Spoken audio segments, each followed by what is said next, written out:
Did it again. Did it again. Did it again. Yeah, I'm going into this ocean over here. Huh, huh, huh. You're a wimp. Woo! Splat. Look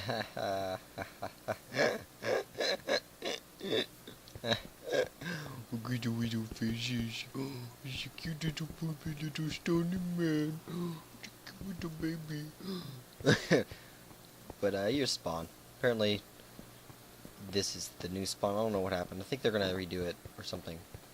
But last night there was like these were all quartz and there's big quartz stuff everywhere. I don't know what happened. I liked it, but it's gone now, and it makes me sad.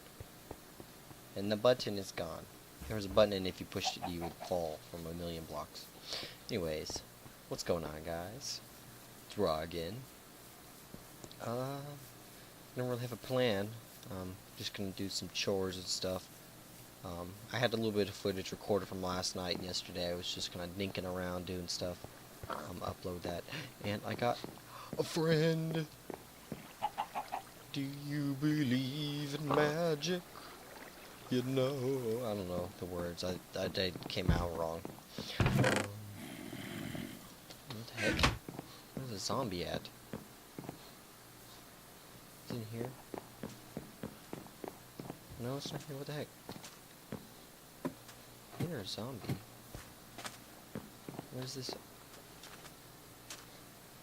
Is it over here?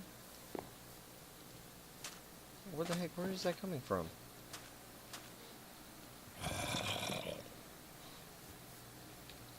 Is he over here in the water? He's in the water. There's a chicken. What in the world?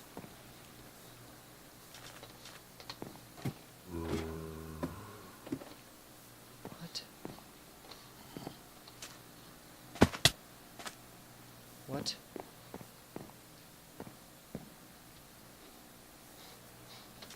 Hold on. Okay, I guess not.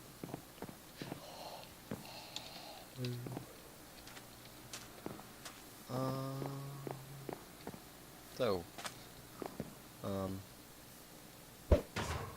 yes, Mr. Iron Golem.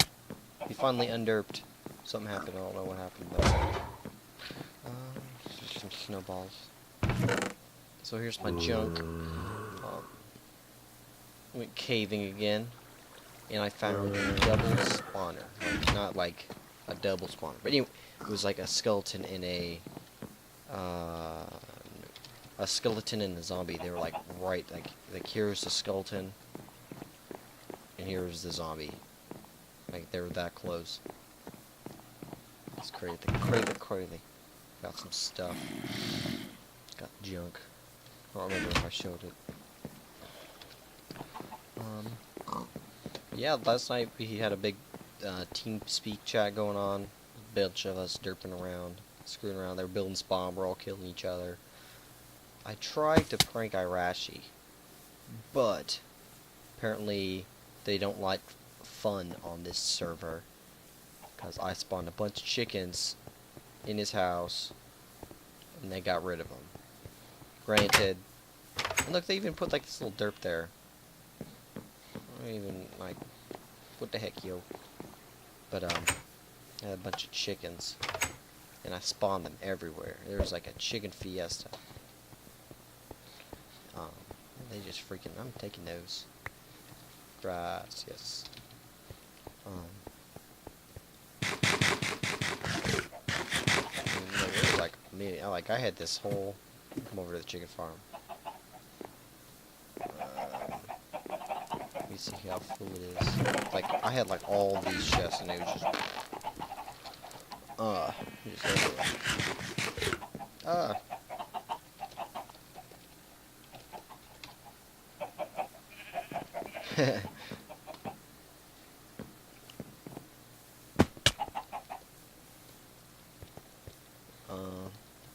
It was a lot though.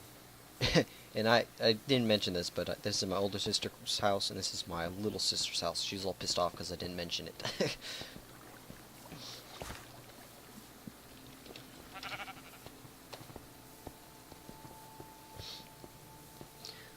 So, alright, so someone's gonna build some kind of city thing, I don't know.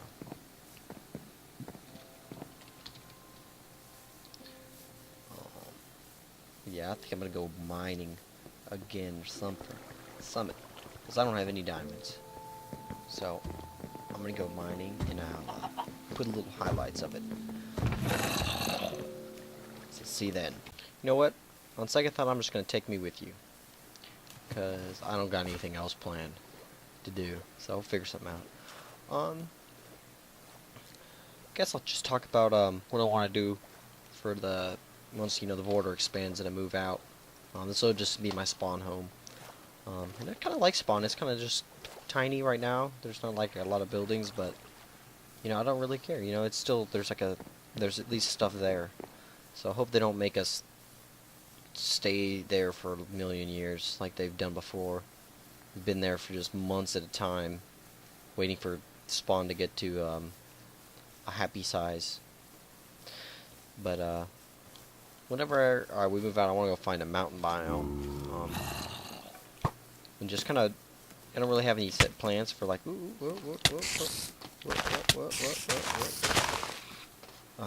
any like set plan or whatever for how I'm gonna end up making my builds. I forgot to get food. But I just want to kind of build, and build stuff as I need it, or just build whatever I want. You know what I'm saying? So if I just need a storage room, I'm gonna build a little storage room, and then if I need more, I'll just build on it. Just kind of go with it. Not gonna have any kind of set build plan, because that's never fun. Because then I always get all stressed out and all this junk I don't even care about. Well, that's my plan. I know Irashi's gonna build another resurrection of Noche. I don't know what if it's gonna be Gracias Noche or whatever it is. I know Noche is like night or something.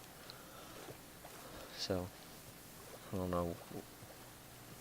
I don't know. I tried helping him last map. I don't know. I don't really like building. Like I like being around others, but I don't like passed it up. I like doing my own thing. So I'm probably gonna build out somewhere near him, just because we's buddies. And I don't want to get lonely. Yeah, there, spring.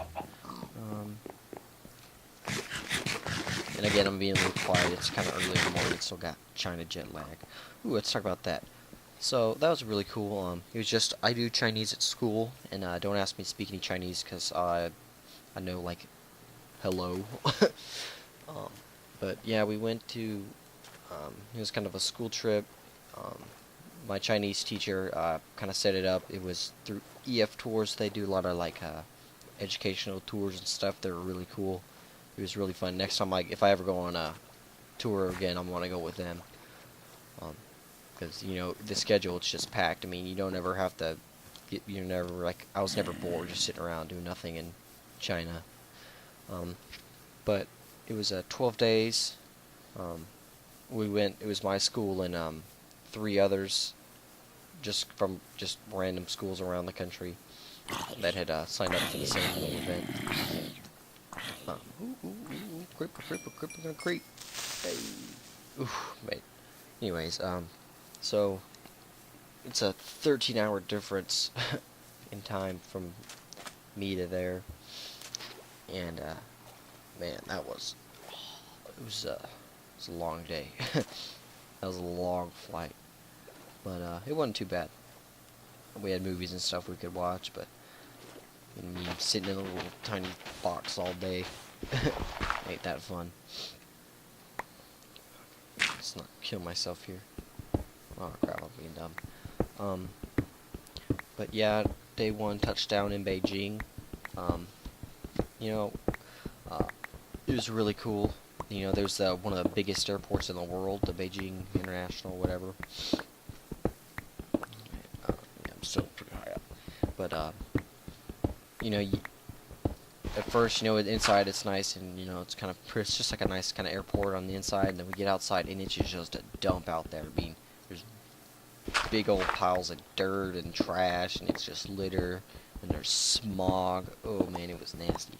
Now, I'm not saying, China's awesome, but man, they have a big pollution problem there. I mean, you can't see 20 feet without having, smog obstruct your vision inside that. I mean, you could cut it with a knife. It was still really cool. Anyways, we get on. It's a pretty long bus drive to our hotel, just because Beijing's so massive. I mean, it's like, I don't know. I live near Houston, and we have two like kind of ring roads around the city. There's like a smaller one that's kind of like in the downtown, and it's just a big loop. And we have a bigger one. It's a couple miles further out. And man, I thought, Houston's a pretty big city for the United States, one of the bigger cities here. But Beijing had 8 ring roads, and that is just crazy big.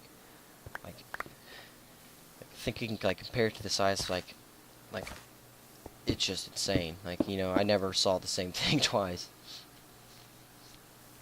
So first day we went to the I think we got to the hotel and we just chilled out the first day, just because it was a travel day, and so we didn't really have anything planned. Next day we went to the Summer Palace, and that place is just beautiful. Like, it's kind of out of the way. There's not oh, yes. Oh man, this guy, poor dude, he dug right by them. Oh, that is funny. Anyways, Summer Palace is just beautiful. That was like the Emperor of China. That's like their favorite spot to go. Like, they have the Forbidden City. It's in Beijing. We went there after, and that place is just kind of a dump. It's kind of in the middle of the Beijing, and it's not that nice. It's kind of just, it's real crowded, and there's all the smog, and it's hot. There's no shade. It's kind of dirty. So, Forbidden City, or the Summer Palace, was definitely my favorite. It's kind of like on a mountain cliff, and we gotta walk around, and it's really long. All this culture, like all the symbolism there is just crazy. Again, there, like in everything they do, they have symbolism. Like you wouldn't believe. I'm digging into somebody's mine shaft. I'll dig this way. Like, I mean, just from like the statues out front, like the different, like everything, like there's like 2 lions or whatever, and one has the world, and then one has, I don't know, it's just crazy. It all has meaning. Like, even the number of teeth, I'm sure that has symbolism. So, anyways, Summer Palace, there's a big lake, there's like this island that is like Turtle Dragon Island or something, and there's like dragon boats, and there's all these temples and stuff. It's really neat. We were walking around. It's kind of set on a big mountain, or like not a big mountain. It's kind of just like a really large hill, and we're walking around and we hear like this music, like people singing, like a lot of people, like a giant band or something. So we walk around and we find, and there's all these old people. I mean, there's must have been 100 of them, and they're all sitting there singing. They're just all spread out all over the side of the hill. We go over, we find this old guy that speaks a little English, and he was telling us, it's like a senior citizens group, and they go out in the mornings and they go and sing, and it was just awesome. There a lot of them, and they're into it. It was really cool. Then we went and took a little ferry ride around the lake and just saw the whole thing. It was really cool. Next day, we went to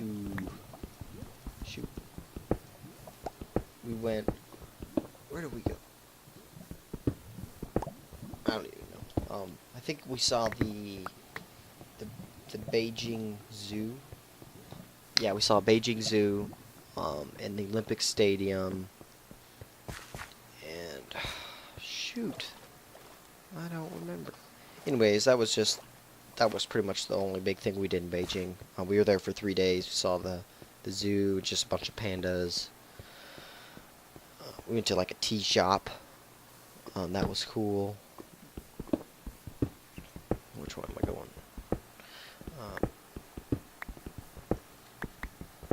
The Olympic Stadium was cool. They went to like the Olympic Village. We went to Tiananmen Square. That's another one. That was the same day as Forbidden City. And I guess in Beijing they don't you know, like a lot of Chinese people, because you know the government's so restrictive. You know, they've pretty much only seen white people, or not white people, Chinese people, their whole life. They've like never seen like a white person. So we'd be walking around, and then some random person come up and start, you know, like we'd be kind of standing in our group, and you know they're just standing off to the side watching us, or what am I doing? Or come over and start taking pictures with us and stuff. It was real funny. Let me dig around here to see if I get any diamonds. I'll just keep digging, looking for a cave. But oh, crap, gravel. Is real cool. Then we saw next city we went to was Xi'an, and that's the city where the Terracotta Warriors, excuse me, that's where they were buried. So we went there, and that was like the culture center of Beijing, or of China, for basically the first, like, up until like 600 years ago or something. So you know, all of China's history, basically it's kind of centered there, and then it kind of moved to Beijing once you know, once the whole country was kind of set in stone. You know, once all because at first it was kind of like 7 different territories or whatever. You know, once it all kind of went together, that kind of moved towards Beijing.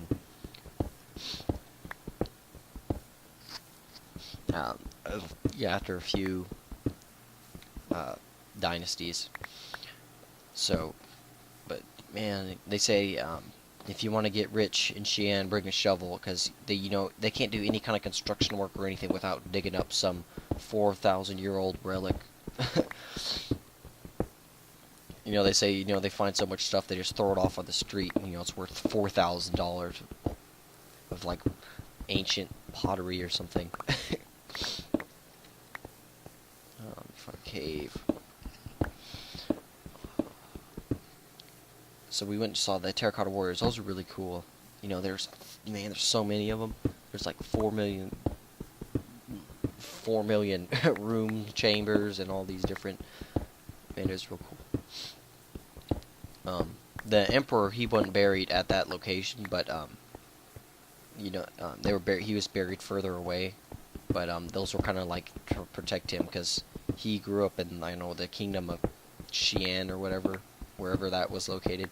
So where they, like, here's, let's say, like that little brown dot there, or black dot, is Xi'an. Here would be the warriors, and then here would be his burial site. So he was kind of buried further away from them. So I run. And his thing, he made like a river of mercury, like guarding, like a moat around his tomb. It was really cool. It was weird. We didn't get to go see it, but they tell us all the history and stuff. Let's keep digging. So that was Xi'an, basically.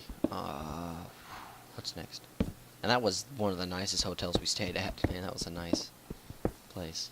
Oh, we went to a massage place there too, and oh my gosh, that was amazing. I never really had a massage before, but like that was like the full service, and it was amazing. Felt great after walking around everywhere all day, and then you get a foot rub and a back rub.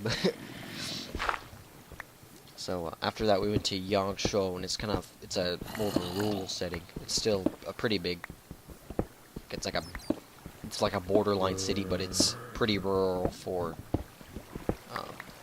China. It's just kind of small, but China, there's so many people, and there's not really any small towns. But Yangshuo was pretty much the closest to it.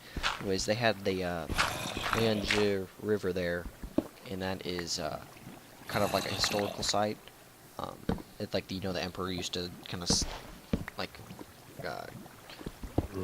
go down the river and stuff and visit Yangshuo. We went river rafting, and we saw like this river show. It was really cool. Oh, took a bike ride up a mountain. All that jazz. It was cool. Circle back this way. So we eventually. Oh, look here, lava. Where's that lava? that it? There it is. I'm gonna try to find a cave.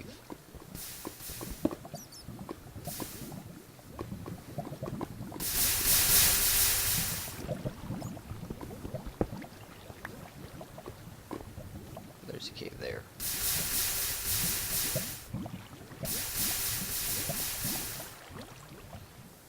After that, we went to Shanghai, and that was a pretty cool city. Shanghai was probably my favorite city out of all those. It was either Shanghai or Xi'an. But Shanghai, we went into what used to be the tallest building in the world, but it got overshadowed a few years after it was built.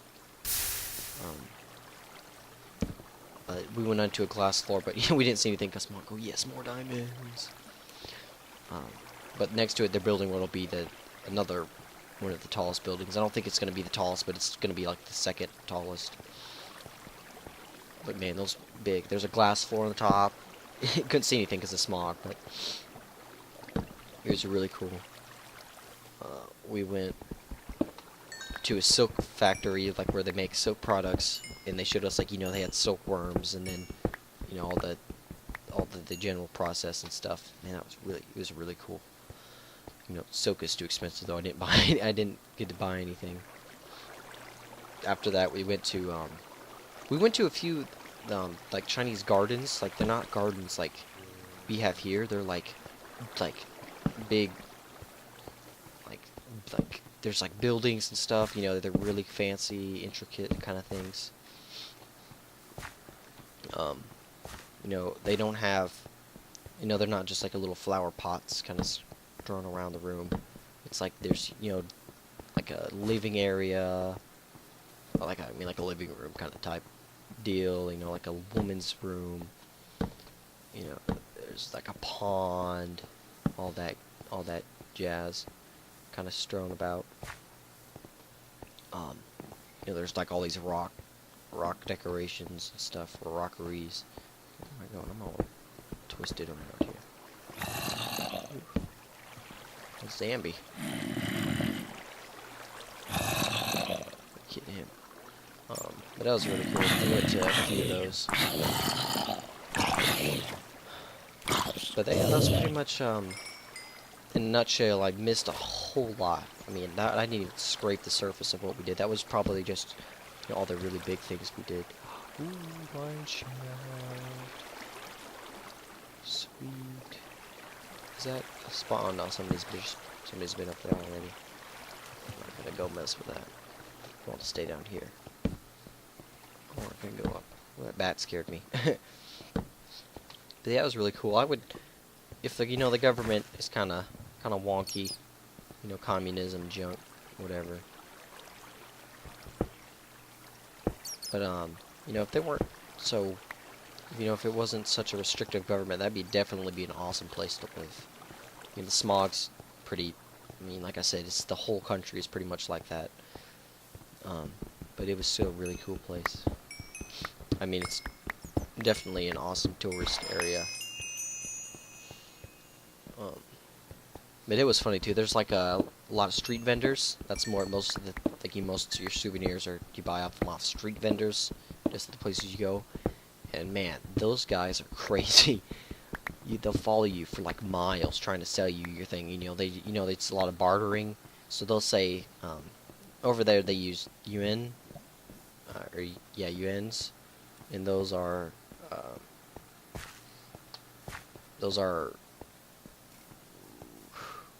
it's a 1-to-6 ratio of like the money from U.S. dollars to the Chinese yuan. And I'm gonna go back this way since I already hit over there. They use a lot of they'll jack. Okay, let me start over. It's a 1-to-6 ratio of yuans to U.S. dollar. So $1 is 6 yuan, and they'll jack the price up at the beginning. So you'll want to buy a T-shirt and it'll be like 180 yuan, and you'd be like, no, it's too expensive. So you walk away, and they'll start dropping. They'll get down to like 100, and then you're like 20, and they're like, no, 20, 30, or 50. You're like 25. They're like 30. Sorry. Okay. It's pretty funny. You know, they'll follow you too. They won't, like, you'll just not even want it, and they'll just be like, buy this. You know, they'll go so low. I mean, they'll be like 180 and down to like 20, and they'll be like, okay, whatever, and then you buy it. You get it cheap. It's funny. We almost made one lady cry for bartering because she was trying to sell it so high, and we were trying to get it really low, and we got it like the lowest, like probably for what she had bought it for. And she started crying. She was like, "I don't make any money." It's funny. Not that I like making people cry. I just was kind of. She was faking it though, because you know the second we left, she was, you know, whenever we were there, she was all mopey, and then the second we left, she like turned around, she like talked to other people. Oh, over here, 50. So that was China. I did do a couple weird things though. We went to the night market in Beijing, and I think I already told you this last video, but I'll tell you anyways because it was cool. And there was, you know, there's all these guys, you know, selling weird foods because that's kind of the thing that the night market is. You can buy weird stuff, and they have like scorpions and like centipedes and all this and, like nasty stuff, right? No, they didn't take no gold. So me and my friends, we were like, all right, we're gonna buy a bunch of weird stuff and eat it, you know, just to see what, like, you know, what the big deal is or whatever, just, you know, just to do it. So I think I was in this cave. Is this the cave I was at earlier? No, it's not. But that's the only one. So we're going around, right? And the very first vendor there sells like everything. You know, they got starfish, seahorses, scorpions, centipedes, squid, all this weird stuff. So we go over and we're asking, you know, talking about the scorpion with the guy. And he just picks one off because, you know, they're just on these sticks and they're still alive and everything. And he just grabs one and just throws it on us. The stingers are cut off or whatever, they're not poisonous, so, you know, we're not in any danger. But man, that thing, he just throws it on us. It was funny. So, anyways, they put it back on the stick. There's 3 per stick, and they fry them up, and we eat them. And dude, that was delicious. Like, I mean, it was like, imagine the best fried chicken you've ever eaten, and then take the skin of that, and then make it taste even better. And that's what the scorpion tasted like. I'm not even kidding. I thought I was gonna throw up or something, but whenever I took, like, at first, like before I ate, I thought it was gonna be real nasty. But dude, that was delicious. Then we went and next guy over, we bought a squid, and you know, it was like not like calamari, it was like a squid, like on a stick. So we fried that up, and I took a big bite, my friend took a bite, and then my friend bit the head, and apparently you don't eat the head because it's nasty, but he's trying to eat it, you know, it's so gross, he can't even chew it or anything, so he just tries to swallow it, and he just, as soon as he's like, I can't eat, and he just barfs everywhere. It was hilarious. And we just ran off, left it in the middle of the street. Anyways, next guy we went to a centipede. Oh man, my friend, he had paid, it was like 20, and there was 3 of us, so one friend paid 10, and me and then the other guy paid 5, so he gotta get the first bite, and he bit it, and he couldn't, like, you know, pinch it off with his teeth, so it was on a stick, he tried to kind of pull it off the stick. You know, pull the stick and see if it would rip off, and he just pulled the stick out of the centipede. And so it's like flopping out of his mouth, and he's like, get it. It's funny. So I took it. Man, that was nasty. I don't know. I never eat a centipede. It tastes like butt munch. Okay, here's this. Okay, I'm gonna start heading back. I got a nice haul. From that one. So that was that. It was funny. I definitely recommend China if you anything else more looking for travel things. Alright, well, guess that'll be it for this video. Thanks for watching. Leave a comment if you liked it, you know, didn't like it. You want to just make, you know, kind of make me cry myself to sleep tonight or whatever. And I'll see you guys next time.